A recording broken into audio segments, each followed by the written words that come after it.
गरनाता का सुल्तान किस्त नंबर 29। एक रोज जबकि गरनाता में जोरदार बारिश हो रही थी, अबुल हसन का बेटा अबू अब्दुल्ला और उसकी माँ कसरे अलहमरा के अपने खास कमरे में बैठे बाहम गुफ्तगू कर रहे थे कि एक पहरेदार अंदर आया और अबू अब्दुल्ला को मुखातिब करके कहने लगा, आका, एक शख्स जिसके साथ एक हसीन नजमी लड़की भी है आपसे मुलाकात करने का ख्वाहिशमंद है। अबू अब्दुल्ला की माँ आयशा बोली और मुहाफिज को मुखातिब करके पूछने लगी, क्या तूने आने वाले का नाम नहीं पूछा? इस पर मुहाफिज कहने लगा, मैंने इससे पूरी तफसील हासिल की है। मलका आलिया आने वाले का ताल्लुक बनु ज़जर से है और वो अपना नाम जरीर बिन हमदून बताता है। इसके साथ एक लड़की भी है जो उसकी बेटी है और उसका नाम रोज़ान है। इस मुहाफिज के इस इंकशाफ पर मलका आयशा अपनी जगह पर चौंक उठी। वो मुहाफिज को मुखातिब करते हुए कहने लगी, तूने जरीर बिन हमदून को बाहर क्यों रोक दिया? तू जानता है जरीर बिन हमदून बनु ज़जर के बेहतरीन और हमारे इंतहाई वफादार सरदारों में से एक है। इसकी रहाइश अलूमा में थी। मैं तो ये समझ बैठी थी कि नसरानियों के हमले की वजह से जरीर बिन हमदून मारा गया होगा, लेकिन खुदा का लाख लाख शुक्र है कि वो जिंदा है। तुम फौरन जाओ और इसकी बेटी को लेकर यहाँ आओ। इसके साथ ही वो मुहाफिज निकल गया। थोड़ी देर के बाद सुल्तान अबुल हसन के बेटे अबू अब्दुल्ला का वो मुहाफिज लौटा जिसके साथ जरीर बिन हमदून और रोज़ान भी थी। जब वो दोनों पहरेदार के साथ कमरे में दाखिल हुए तो अबू अब्दुल्ला और उसकी माँ आयशा दोनों अपनी शीशों पर उठ खड़े हुए और बड़े एहतराम और बड़ी इज्जत के साथ उन्होंने जरीर बिन हमदून का इस्तकबाल किया। सबसे पहले अबू अब्दुल्ला आगे बढ़ा और जरीर बिन हमदून को गले से लगाकर मिला। इसके बाद वो सवाली अंदाज में जरीर बिन हमदून के पहलू में खड़ी रोज़ान की तरफ देखने लगा। इस मौका पर जरीर बिन हमदून अबू अब्दुल्ला को मुखातिब करके कहने लगा, गरनाता के वली अहद ये मेरी बेटी रोज़ान है। जरीर बिन हमदून के अल्फाज पर जहाँ अबू अब्दुल्ला के चेहरे पर मायने खेज मुस्कुराहट नमूदार हुई, वहाँ रोज़ान ने भी अपने खूबसूरत चेहरे पर मुस्कुराहट बखेर ली थी। इस दौरान मलका आयशा आगे बढ़ी और रोज़ान को इसे अपने साथ लिपटाकर प्यार किया। फिर चारों नशीसों पर बैठ गए और मलका आयशा बोली और जरीर बिन हमदून की तरफ देखते हुए कहने लगी, इब्ने हमदून, मैं और अबू अब्दुल्ला भी, बल्कि यूँ जानो कि खुद सुल्तान अबुल हसन भी तुम्हारे मुतल्लिक परेशान और फिक्रमंद थे। इतने अरसे बाद जो तुम्हारा पता नहीं चला तो मैं ये समझ रही थी कि तुम अलहुमा शहर में दुश्मनों की तलवारों का शिकार हो गए हो, लेकिन खुदाबंद क़द्दूस का शुक्र है कि मैं तुम्हें और तुम्हारी बेटी को अपने सामने देख रही हूँ। ये तो कहो कि तुम पर क्या बीती। इस पर जरीर बिन हमदून मसनूई परेशानी और फिक्रमंदी में कह रहा था, बल्कि मोहतरम, जब फर्डिनेंड का लश्कर अलहुमा पर हमलावर हुआ तो मेरे अहले खाना में से अक्सर कट मरे। मैं अपनी बेटी रोज़ान के साथ किसी न किसी तरह रात की तारीकी में अलहुमा शहर से भाग निकलने में कामयाब हो गया। फिर कस्बा कस्बा जगह जगह धक्के खाता रहा और अपने जानने वालों के यहाँ दिन गुजारता रहा। आखिर मैंने किस्मत आजमाने की खातिर आप लोगों की जानिब रुख किया। इस पर मलका आयशा फ़ौरन बोल उठी, यहाँ किस्मत आजमाने की ज़रूरत नहीं। हमारे यहाँ जो तुम्हारी इज़्ज़त और एहतराम है वो किसी से ढका छुपा नहीं। देखो इब्ने हमदून, तुम जो कस्बा कस्बा बस्ती बस्ती धक्के खाते रहे, ये तुमने ज़्यादती की। अलहुमा से निकलने के बाद तुम्हें चाहिए था कि सीधे हमारी तरफ रुख करते भी देखते हम तुम्हें कैसी इज़्ज़त और कैसा एहतराम देते। यहाँ तक कहते कहते आयशा ज़रा रुकी, फिर अपना सिलसिला कलाम जारी रखते हुए वो कह रही थी, देख इब्ने हमदून, मुझे तुम्हारे आने पर बड़ी खुशी हुई है। मैं जानती हूँ बनु ज़जर के तुम उन सरदारों में से हो जिन्होंने हमेशा मेरी और मेरे बेटे अबू अब्दुल्ला की तरफदारी की है। अब जबकि तुम अपनी बेटी रोज़ान के साथ अकेले रह गए हो, मैं तुम्हें कभी नहीं जाने दूंगी। मैं चाहती हूँ तुम इसी कसर में रोज़ान के साथ रहो और मेरे बेटे अबू अब्दुल्ला की मुशीर की हैसियत से काम करो। ये सारा मामला चूँकि फर्डिनेंड की तजवीज़ के मुताबिक रूनुमा हो रहा था, लिहाजा इब्ने हमदून और रोज़ान ने एक दूसरे की तरफ गौर से देखा। इस मौका पर दोनों के चेहरों पर इत्मीनान बख्श मुस्कुराहट नमूदार हुई थी। जवाब में जरीर बिन हमदून कुछ कहना चाहता था कि अबू अब्दुल्ला ने एक बार फिर भरपूर निगाह रोज़ान के मरमरी सरापा पर डाली। फिर वो कहने लगा, इब्ने हमदून, मेरी माँ दुरुस्त कहती है, अब तुम कहीं नहीं जाओगे। रोज़ान के हमरा तुम यहीं रहोगे। देख, कसरे अलहमरा का वो हिस्सा जो मेरी माँ आयशा के लिए मुख्तस है, इसमें कुछ कमरे तुम्हारे और तुम्हारी बेटी रोज़ान के इस्तेमाल के लिए दे दिए जाएंगे और यहाँ तुम पूरी शाही इज़्ज़तों और तकरीम के साथ रह सकोगे। तुम्हारी हैसियत मेरी बेहतरीन मुशीरों में से होगी। मैं जानता हूँ तुम बनु ज़जर के उन सरदारों में से हो जिन्होंने हमेशा हमारी तरफदारी की है, लिहाजा तुम्हारी तजवीज़, तुम्हारे इस्लाम मशवरे पर अमल करना मैं अपने लिए बाइस फ़ख्र जानूंगा। अबू अब्दुल्ला की इस गुफ्तगू पर रोज़ान की आंखों में चमक पैदा हुई थी और वो अजीब सी मुस्कुराहट में जरीर बिन हमदून और कभी अबू अब्दुल्ला की तरफ देख रही थी। इसकी ये मुस्कुराहट अबू अब्दुल्ला की यकीनन कातिल साबित हो रही थी। बहरहाल जरीर बिन हमदून और रोज़ान अबू अब्दुल्ला और इसकी माँ आयशा के लिए अपना मुकाम हासिल करने में कामयाब हो गए थे। कसरे अलहमरा ही में उन्होंने रहाइश इख्तियार कर ली और फिर दोनों मिलकर अबू अब्दुल्ला पर डोरे डालने लगे थे। अबू अब्दुल्ला एक हुस्न परस्त जवान था। जल्द ही वो रोज़ान के दामे हुस्न का गिरफ्तार हो गया, यहाँ तक कि रोज़ान को इसने अपने हरम में दाखिल कर लिया। फिर रोज़ान इब्न हमदून के मशवरे पर सुल्तान अबुल हसन के बेटे अबू अब्दुल्ला को अपने इशारों पर नचाने लगी थी। दूसरी तरफ हाकिम कुश्तालिया फर्डिनेंड को भी खबर हो चुकी थी कि अबू अब्दुल्ला ने रोज़ान को अपने हरम में दाखिल कर लिया है, और ये कि अगर वो अबुल हसन की मुमलिकत पर हमलावर होता है तो इब्न हमदून और रोज़ान दोनों मिलकर अबू अब्दुल्ला को बगावत पर आमादा कर सकते हैं। इन हालात के पेश नज़र फर्डिनेंड ने अरगून के हाकिम और अज़ाबिला के बाप जिमी अव्वल को भी मुसलमानों पर हमलावर होने की दावत दी। इस तरह एक मुतहदा लश्कर तैयार किया गया।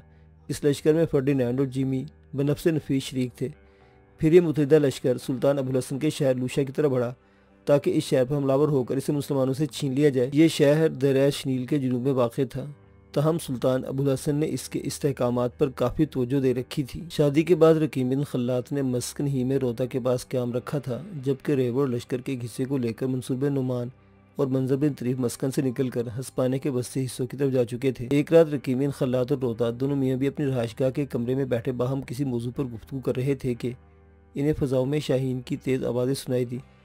इस वक्त सूरज गुरूब हो चुका था और फ़ज़ा में अंधेरा काफ़ी गहरा होकर चारों तरफ फैल चुका था। शाहीन की आवाज़ सुनकर रकीम बिन खल्लात और रोता दोनों चौंक पड़े थे। फिर दोनों मियाँ भी भागते हुए बाहर आए। इनके देखते देखते फ़ज़ा में प्रवास करता हुआ एक शाहीन इस चौबी पिंजरे के पास आ बैठा था जिसमें शाहीन रखे जाते थे। जो ही शाहीन इस पिंजरे पर उतरा, रोता आगे बढ़ी और रकीम बिन खल्लात को मुखातिब करते हुए कहने लगी, अमीर आप यहीं रुके, मैं देखती हूँ ये शाहीन क्या पैगाम लेकर आया है। इसके साथ ही रोता बड़ी तेज़ी सीढ़ियाँ चढ़ी और शाहीन जो आया था इसके पाँव से बंधा हुआ पैगाम इसने उतारा और शाहीन को पिंजरे में बंद करके इसके आगे खुराक डाल दी थी। फिर इसने बारीक कपड़े में बंद पैगाम का जायज़ा लिया, इसमें से कागज़ निकाला और इसकी तहें खोलने लगी। इसके बाद इसने वो कागज़ जिस पर कोई पैगाम लिखा था रकीम बिन खल्लात को थमा दिया। खुद वो भागती हुई कहने लगी, मैं मिशल को लेकर आती हूँ। इस पर रकीम बिन खल्लात बोला और कहने लगा, इसकी कोई ज़रूरत नहीं, आओ कमरे में बैठकर ये पैगाम पढ़ते हैं। मिशल की रोशनी में वो पैगाम पढ़ने लगे थे जो शाहीन लाया था। दोनों मियाँ बीवी पैगाम पढ़ने से भी फारिग हुए थे कि इस पैगाम के मुतालिक कुछ कहना चाहते थे कि दरवाजे पर तेज़ दस्तक हुई। इस मौका पर रकीम बिन खल्लात और रोता एक दूसरे की तरफ तेज़ निगाहों से देखा। फिर रकीम बिन खल्लात ने हाथ में पकड़ा हुआ कागज़ रोता को थमाते हुए कहा, तुम यहीं रुको, मैं देखता हूँ कि बाहर किसने दस्तक दी है। फिर रकीम बिन खल्लात तेज़ी से बाहर निकलकर बैरूनी दरवाजे की तरफ बढ़ा था। जब वो दरवाजे पर आया उसने देखा दरवाजे पर अबुल हसन के जासूस दस्तों का सलार आला अहमद बिन अत्ताश खड़ा था। इसके साथ रकीम बिन खल्लात के कुछ लश्करी भी थे। इन लश्करियों में से एक ने अहमद बिन अत्ताश के घोड़े की बाग पकड़ी हुई थी। अहमद बिन अत्ताश को अपने घर के दरवाजे पर देखते हुए रकीम बिन खल्लात के चेहरे पर खुशकुन मुस्कुराहट नमदार हुई। आगे बढ़कर वो अहमद बिन अत्ताश से बगलगीर हुआ। फिर अलहदा होते अपने एक लश्करी को मुखातिब करते हुए कहा, तुम अहमद बिन अत्ताश के घोड़े को बांधो और इसके दाने चारे का बंदोबस्त करो। इसके साथ ही अहमद बिन अत्ताश को लेकर रकीम बिन खल्लात अपने घर में दाखिल हुआ था। दोनों उस कमरे में दाखिल हुए जिसमें रोता थी। रोता को देखते ही इंतहाई मुद्दिबाना अंदाज में अहमद बिन अत्ताश ने सलाम किया। वो दोनों आमने सामने एक नशीस पर बैठ के ज़रा फासले पर रोता भी बैठ गई थी।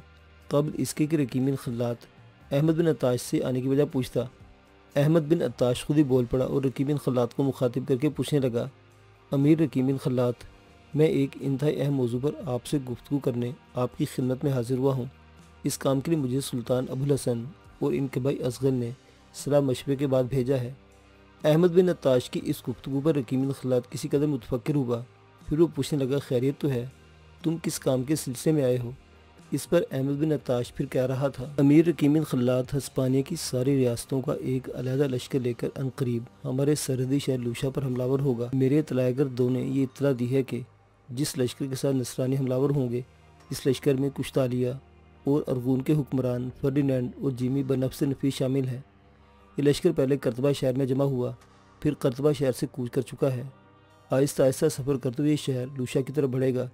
इसकी पेशकदमी का ये तरीका है कि वो दिन के वक्त क़याम करते हैं और फिर रात की तारीकी में सफ़र करते हैं ताकि इस हमले और इनकी पेशकदमी की हमें इत्तला ना हो। लेकिन हमारे जासूस बर वक्त इसकी इत्तला दे चुके हैं। लूशा की हिफाजत के लिए फर्डिनेंड और इसके इत्तेहादियों से जंग करने के लिए सुल्तान अबुल हसन और असगर ने एक लश्कर की भी तरतीब दे दिया है। अब वो चाहते हैं कि आप भी इस लश्कर में शामिल हो ताकि मुत्तहिद होकर सारे अंदलुस की नसरानी ताकतों का मुकाबला किया जा सके। यहाँ तक कहने के बाद जब अहमद बिन अत्ताश खामोश हुआ तो रकीम बिन खल्लात कहने लगा, अहमद बिन अत्ताश मेरे भाई, मेरे अजीज़, मेरे रफ़ीक, ये कैसे मुमकिन है कि लूशा पर नसरानी कुव्वतें हमलावर हों और मैं सुल्तान और इनके भाई असगल का साथ ना दूँ। ऐसा मुमकिन ही नहीं मेरे भाई। अभी एक पैगाम मुझे मंसूर बिन नुमान की तरफ से मिला है। तुम्हें याद होगा शादी के बाद मैंने मस्कन ही में क़याम रखा है। जबकि रेवड़ और लश्कर के एक हिस्से को लेकर मंसूर बिन नुमान और मंजर बिन तरीफ उंदरुस के वस्ती हिस्सों की तरफ जा चुके हैं। अब मंसूर बिन नुमान ने पैगाम भेजा कि जिस वक्त वो अपने रेवड़ और लश्कर के साथ दरिया कबीर के किनारे पड़ाव किए हुए था, तो दरिया कबीर के किनारे एक किले मरकीश के हाकिम ल्यूतिश ने एक नाजेबा हरकत की। वो हमारे पड़ाव के एक हिस्से पर हमलावर हुआ और रेवड़ के बहुत से जानवरों के अलावा हमारे कुछ साथियों को भी यरगमाल बनाकर अपने मरकीश नाम के किले में चला गया। मंसूर बिन नुमान ने अपने पैगाम में यह भी लिखा है कि इसने और मंजर बिन तरीफ ने भरपूर कोशिश की कि ल्यूतिश हमारे रेवड़ के जानवर और हमारे जवान वापस कर दे, लेकिन इसने ऐसा करने से इनकार कर दिया। मेरे ख्याल में ये पैगाम मिलने के बाद मैं फिलफोर यहाँ से रवाना होना चाहता कि तुम आ गए। बहरहाल तुम्हारी आमद मेरे लिए सूदमंद साबित हुई। मैं अभी थोड़ी देर तक यहाँ से कूच करूँगा और मरकीश का रुख करूँगा। वहाँ मंसूर बिन नुमान और मंजर बिन तरीफ से मिलकर सूरत हाल का जायज़ा लूँगा। वहाँ से मंसूर बिन नुमान को मैं वापस मस्कन में रवाना कर दूँगा, जबकि मरकीश के हाकिम ल्यूतिश से मैं खुद ही निपट लूँगा। ल्यूतिश से निपटने के बाद मैं दरिया कबीर के किनारे अपने लश्कर के साथ खैमाजन रहूँगा और जब फर्डिनेंड और जिमी लूशा पर हमलावर होने के लिए आएंगे तो एक मुनासिब जगह घात में बैठ जाऊँगा। सुन अहमद बिन अत्ताश मेरे भाई, मेरी तरफ से तुम सुल्तान अबुल हसन और असगल से कहना कि वो बिला झिझक फर्डिनेंड, जिमी और इनकी इत्तेहादी कुव्वतों के सामने आए। जिस वक्त जंग अपने रूज पर होगी, मैं अपनी घात से निकलकर दुश्मन की पुश्त या इसके पहलू पर हमलावर होऊंगा। इस मौका पर अगर सुल्तान अबुल हसन और असगल भी अपने हमलों में तेज़ी पैदा कर ले तो मुझे उम्मीद है कि फर्डिनेंड और इसके इत्तेहादियों को हम बदतरीन शिकस्त देने में कामयाब हो जाएंगे। मेरे ख्याल में अहमद बिन अत्ताश मेरे भाई, मेरी तरफ से इतना ही जवाब काफ़ी है। इस पर अहमद बिन अत्ताश अपनी जगह पर उठा और कहने लगा, रकीम बिन खल्लाद मेरे भाई, मेरे रफ़ीक, आपको भी कूच में जल्दी है। कसम खुदाबंद कुद्दूस की, जिस जवाब की तवक्को मैं आपसे रखता था, तवक्को वो उम्मीद आपने पूरी कर दी। मैं अब जाता हूँ और आपका पैगाम सुल्तान और इनके भाई असगल तक पहुँचा देता हूँ। इसके साथ ही रकीम बिन खल्लाद और अहमद बिन अत्ताश बाहिर आए। अहमद बिन अत्ताश को रुखसत करने के बाद रकीम बिन खल्लाद वापस आया और कूच की तैयारियां करने लगा। रोता बेचारी उदास और गमगीन थी। रकीम बिन खल्लाद के घोड़े की जीन ज़रूरत की सारी चीज़ें बांध रही थी। थोड़ी देर के बाद रकीम बिन खल्लाद रात की तारीकी में अपने मस्कन से दरिया कबीर के किनारे मरकीश के किले की तरफ कूच कर गया था।